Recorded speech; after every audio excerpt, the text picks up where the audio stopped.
Ça y est, tu t'es enfin décidé à créer ton site internet toi-même. En effet, passer par une agence, passer par un développeur freelance, ça peut coûter assez cher. Et aujourd'hui, avec les outils actuels, il est de plus en plus facile de créer son site internet soi-même. Mais tu es encore un petit peu perdu, tu sais pas trop comment commencer, tu sais pas trop quelles sont les étapes à faire, tu as peut-être peur de pas être à la hauteur pour aller jusqu'au bout, d'avoir des problèmes techniques, de ne pas savoir justement comment réaliser ton site internet toi-même. Et pourtant, je tiens à te rassurer sur cette partie-là. Il y a énormément de personnes qui ne sont pas du tout techniques, qui n'ont pas forcément les compétences de développeurs ou des connaissances particulières dans le monde du web et qui arrivent très bien à réaliser leur site soi-même. Donc toi aussi tu peux le faire.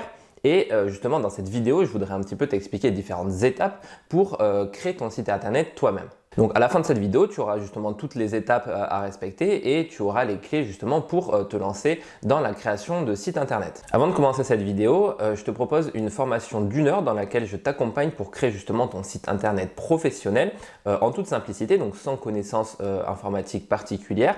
Dans cette formation d'1 heure, je t'explique justement pas à pas toutes les étapes qu'on va voir dans cette vidéo.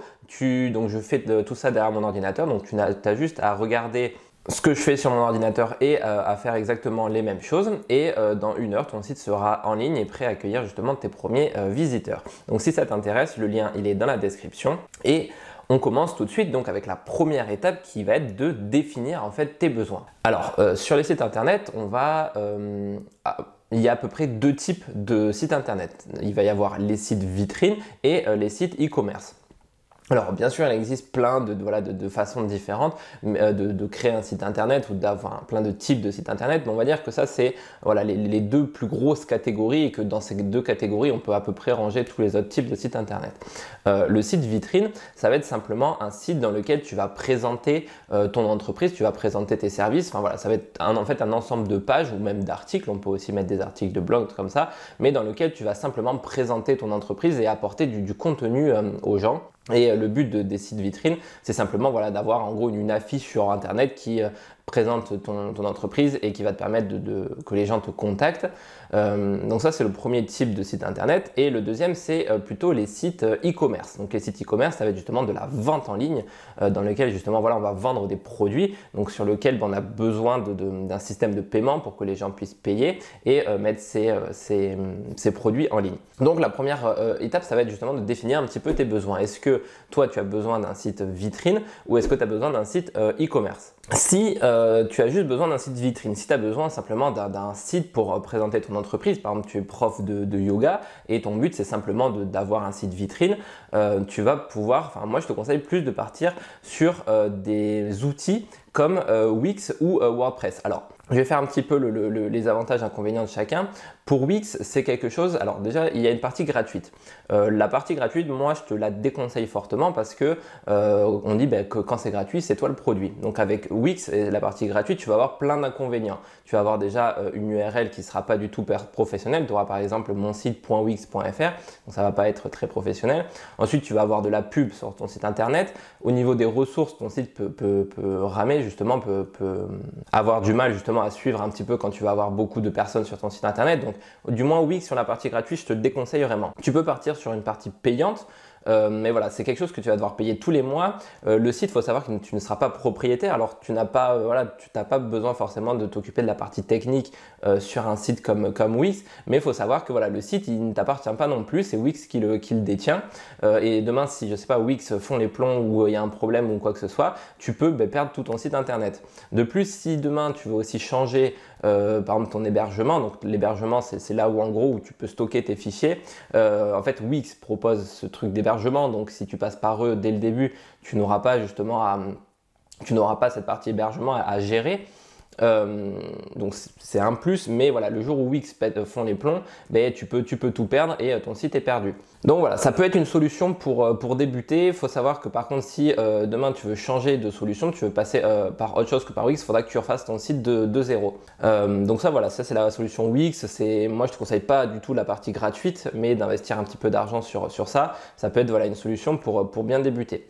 La deuxième solution que moi j'apprécie tout particulièrement, c'est WordPress. Donc WordPress en fait c'est une coquille vide, en fait c'est un site web vide sur lequel tu vas venir justement ajouter ton contenu, ajouter tes images et justement le site là va t'appartenir. Donc en fait l'ensemble de tous les fichiers, enfin que ton site, l'ensemble de ton site, tu vas devoir le mettre chez un hébergeur. Donc ça c'est une partie qui est un petit peu technique, mais on va voir juste après comment faire et que c'est pas si compliqué que ça. WordPress, voilà, c'est vraiment quelque chose qui est très modulable, dont tu seras propriétaire. Donc c'est-à-dire que demain, voilà, même si WordPress se casse la gueule ou ça n'existe plus, ton site existera toujours parce que justement tu en es propriétaire, les fichiers sont à ta disposition, donc il n'y aura pas de soucis particuliers. Et ce que j'aime bien avec WordPress, c'est aussi qu'il est modulable et tu peux l'améliorer avec le temps. C'est-à-dire qu'au début, tu peux avoir un site hyper classique, passer en fait d'un site vitrine à un site e-commerce par la suite, parce que tu vas pouvoir justement rajouter des fonctionnalités, ce qu'on appelle des plugins, sur ton site WordPress et le faire évoluer dans le temps. Donc moi, ce que j'aime bien, c'est que voilà, tu peux commencer avec un site WordPress classique, un site vitrine, et passer après sur un site e-commerce avec le temps. Donc voilà, donc tu peux très bien faire ton site vitrine avec WordPress, commencer avec ça, et c'est un bon début. Pour tout ce qui est de la partie e-commerce. Donc e-commerce, c'est pareil, on va retrouver la solution de Wix qui propose aussi des boutiques en ligne. Alors là, par contre, voilà, on est sur un prix qui est un petit peu plus élevé par mois, donc c'est un abonnement sur Wix. Sur Wix, le prix, ça commence à 20 € par mois pour les boutiques en ligne. À titre de comparaison, si tu passes sur un site WordPress, donc tu peux aussi utiliser WordPress pour ton site de e-commerce, avec justement le plugin WooCommerce. Voilà, donc à titre de comparaison, sur Wix, c'est 20 € par mois, alors qu'avec WordPress, tu as simplement ton hébergement à payer et les hébergements, par exemple, moi je paye c'est 6 € TTC par mois. Donc voilà, tu vois un petit peu déjà la différence. Faut prendre ce coût en compte lorsque tu débutes aussi, quand tu lances ton entreprise. Voilà, ce coût, tu vas peut-être pas forcément vendre beaucoup de produits et donc voilà, faut savoir si tu es prêt à prendre ce coût en charge dès le début. En tout cas, voilà, Wix, c'est aussi un petit peu la facilité pour créer ton site internet. En revanche, tu vas avoir d'autres inconvénients. C'est qu'au niveau du référencement, donc au niveau des moteurs de recherche, comme tu le sais, les gens, lorsqu'ils font une recherche sur internet, ils vont écrire un mot-clé et le but, c'est que ton site arrive dans ces premiers résultats-là. Ça, il y a un travail aussi à faire derrière. Mais il faut savoir qu'avec Wix, c'est plus compliqué de se positionner dans les moteurs de recherche. Je ne dis pas que c'est impossible, mais ça va être plus compliqué. Donc, il y aura peut-être plus de travail à fournir là-dessus que voilà, avec un site WordPress où tu peux vraiment gérer tout ton référencement et bien travailler correctement ton référencement. Donc voilà, pour Wix, 20 € par mois à peu près. Je pense que c'est une bonne solution aussi pour ton site de e-commerce. Tu peux passer donc sur la partie WordPress. Donc WordPress, en fait, qui est gratuit, mais tu vas quand même avoir la partie hébergement à payer. Voilà, aujourd'hui, il existe des hébergements qui sont quand même très peu chers et tu as la partie WooCommerce, en fait, le petit plugin WooCommerce que tu vas pouvoir ajouter à ton site WordPress. Voilà, c'est quelque chose qui marche très bien, qui fonctionne très très bien. Moi, je trouve que c'est une bonne solution de passer par WordPress et ce plugin WooCommerce pour vendre tes produits en ligne. Il y a une grosse communauté derrière de développeurs, de personnes qui travaillent sur ça. Donc, c'est facile de trouver aussi de l'aide, de la documentation, de trouver des personnes qui peuvent t'aider lorsque tu as un problème sur ton site internet. Donc, voilà, c'est aussi la bonne solution.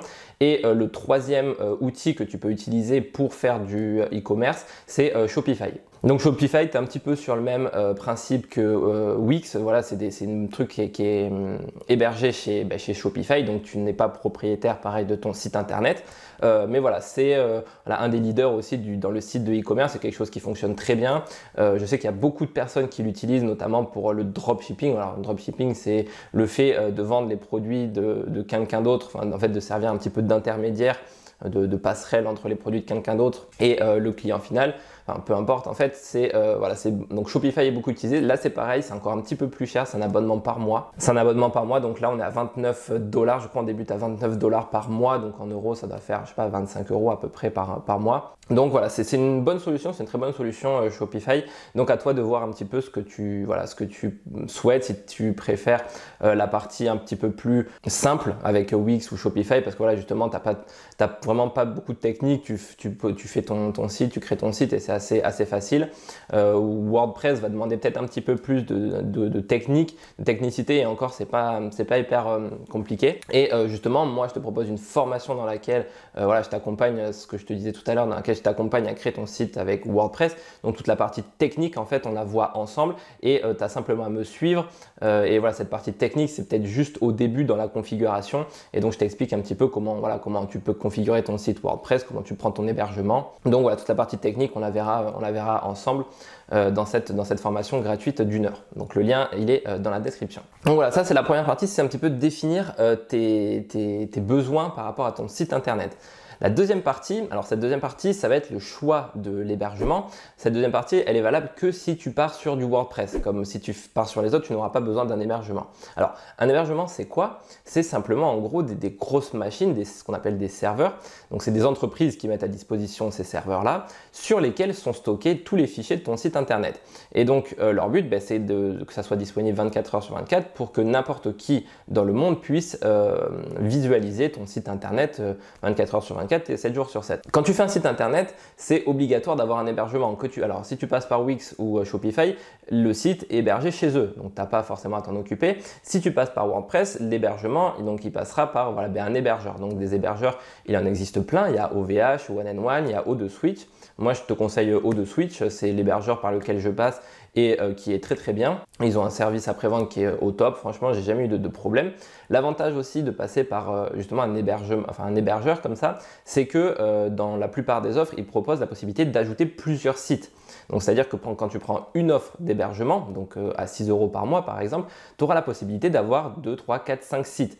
Dessus sans payer forcément plus cher. Donc ça peut être aussi intéressant si par exemple je sais pas, si tu veux faire 2 sites de e-commerce, tu peux les mettre sur cette même offre, tu n'auras pas besoin de payer plus cher. Contrairement à Wix ou Shopify, si tu vas ajouter une deuxième boutique, tu payeras le double. Donc sur le choix de l'hébergement, il va y avoir plusieurs choses aussi à voir là-dedans. Il va y avoir notamment le choix du nom de domaine. Donc c'est lorsque tu vas prendre justement ton hébergement que tu vas choisir ton nom de domaine. Donc le nom de domaine en fait c'est l'URL de ton site internet. Par exemple monsite.fr, dans mon cas c'est espritsweb.fr. Voilà, tout ça tu le prends lorsque tu prends ton offre d'hébergement. Pour le nom de domaine, moi je te conseille de prendre quelque chose qui est assez facile à retenir, assez facile aussi à écrire. Si tu prends un nom en anglais à rallonge, que tu le dis à l'oral à quelqu'un, il s'en souviendra jamais. Alors si tu veux des conseils pour bien choisir ton nom de domaine, je te mets une vidéo juste au-dessus dans la petite fiche qui t'explique justement comment bien choisir ton nom de domaine, les 9 critères pour bien choisir ton nom de domaine. L'avantage aussi à passer par un hébergement, et donc éventuellement après d'utiliser WordPress comme site internet, c'est que si cet hébergement ne te plaît plus ou qu'il y a un problème avec l'hébergement, tu peux récupérer tes fichiers et passer chez un autre hébergeur. Donc voilà, peu importe en fait si ton hébergeur fond les plombs ou quoi que ce soit, c'est pas grave parce que tu auras toujours la possibilité de récupérer tes fichiers et passer ailleurs. Voilà, donc ça c'est, on va dire, un argument de plus pour passer sur WordPress.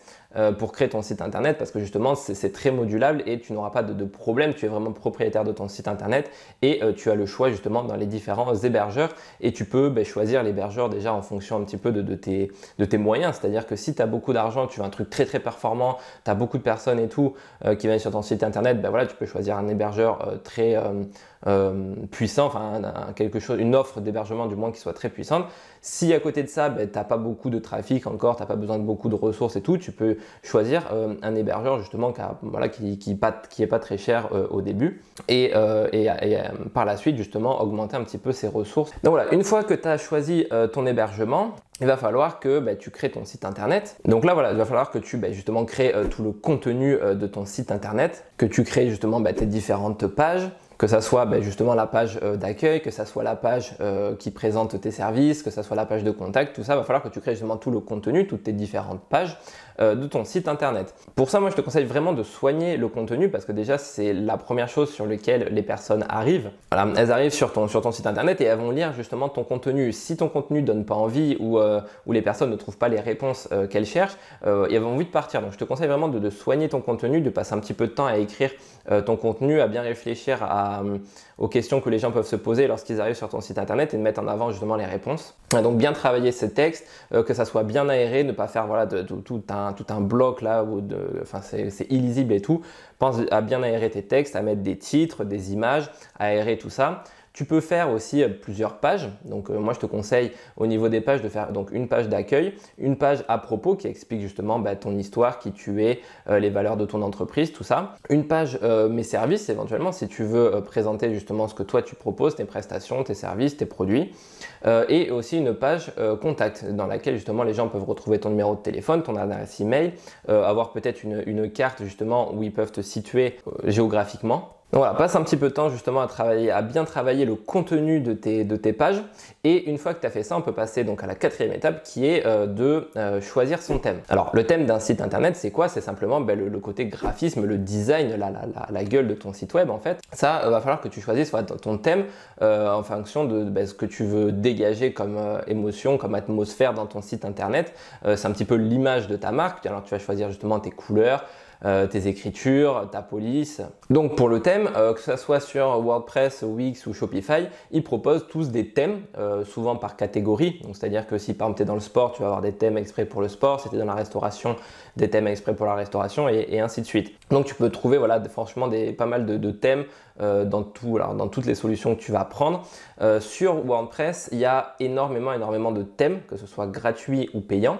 Parce que justement il y a une énorme communauté sur WordPress. Il faut savoir que il y a 30% des sites quand même qui sont faits avec WordPress, donc voilà, c'est pas déconnant non plus. Et il y a énormément de thèmes qui sont disponibles, que ce soit gratuit ou payant comme je le disais. Et voilà, tu trouveras facilement ton bonheur sur les thèmes WordPress. Et en plus de ça, voilà, c'est des choses qui sont assez personnalisables, où tu peux aller assez loin dans la personnalisation. Donc ça c'est vraiment pas mal.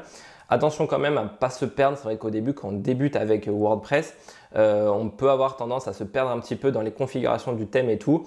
Donc moi je te conseille de partir sur un thème qui soit gratuit, du moins avec WordPress, voilà, qui soit assez simple à prendre en main et tout, pour que tu comprennes un petit peu comment ça fonctionne, et dans quelques temps passer éventuellement sur un thème qui soit payant. Il faut savoir que tout le contenu de ton site internet, tout ton texte, toutes tes images, toutes tes pages ne seront pas perdus. Là on parle vraiment du thème, de l'apparence de ton site internet. Donc voilà, tout ne sera pas, en fait sur WordPress l'avantage c'est qu'en 2 clics tu peux changer le thème de ton site internet et garder tout le contenu. Donc ça c'est assez pratique. Donc voilà, une fois que tu auras fait tout ton contenu et tout le thème de ton site internet, donc ton site est prêt, et maintenant il va falloir que tu le promeuves, en fait, que tu fasses la promotion de ton site internet pour qu'il soit connu, parce que en gros un site internet où tu n'as personne qui vient, où tu n'as pas de trafic sur ton site internet, en fait ça sert à rien. Donc pour ça il existe plusieurs méthodes pour faire connaître ton site internet. La première méthode, ça va être de créer beaucoup de contenu, en fait créer du contenu sur ton site internet qui va répondre à des problématiques dans ta thématique. Si par exemple tu es prof de yoga, tu peux faire un article sur les différentes positions de trucs de yoga. Tu peux éventuellement faire un article sur quels sont les bienfaits de la pratique du yoga. Voilà, écrire en fait du contenu qui répond à tes problématiques, qui vont te permettre, en fait tous ces articles vont te permettre d'arriver dans les résultats des moteurs de recherche quand les gens vont rechercher par exemple, je sais pas, position yoga ou étirement yoga.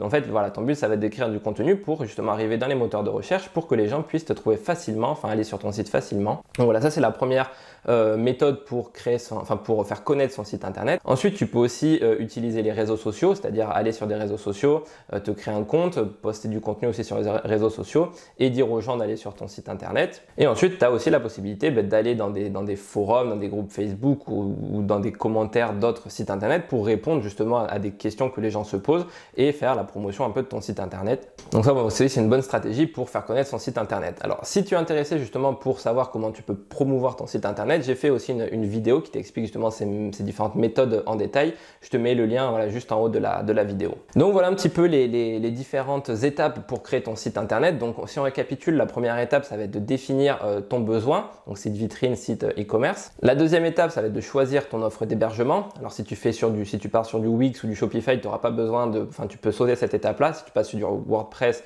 il va falloir que tu choisisses ton offre d'hébergement. La troisième étape, ça va être de créer justement le contenu de ton site internet, de travailler tes pages et ton contenu. La quatrième étape, ça va être de choisir ton thème, donc le design en gros de ton site internet. Et la cinquième étape, qui est en fait la plus importante, ça va être d'attirer du monde sur ton site web et de promouvoir justement ton site internet pour que les gens viennent dessus. Je te le rappelle, si tu n'es pas hyper à l'aise justement avec la création de site internet, mais que tu veux quand même le faire toi-même, voilà, parce que pour X ou Y raison, tu penses que c'est plus intéressant de le faire toi-même, et je le comprends tout à fait. Je t'offre justement une formation d'1 heure dans laquelle on crée justement ton site internet, donc avec WordPress, et dans laquelle je t'explique justement comment prendre ton offre d'hébergement, comment créer le contenu de tes pages, comment ajouter un thème professionnel à ton site internet. Et donc en 1 heure, donc la formation dure 1 heure, et en 1 heure ton site internet sera en ligne et prêt justement à accueillir tes nouveaux visiteurs. Si ça t'intéresse, le lien il est dans la description, et moi je te dis à très vite sur Esprit Web. Ciao!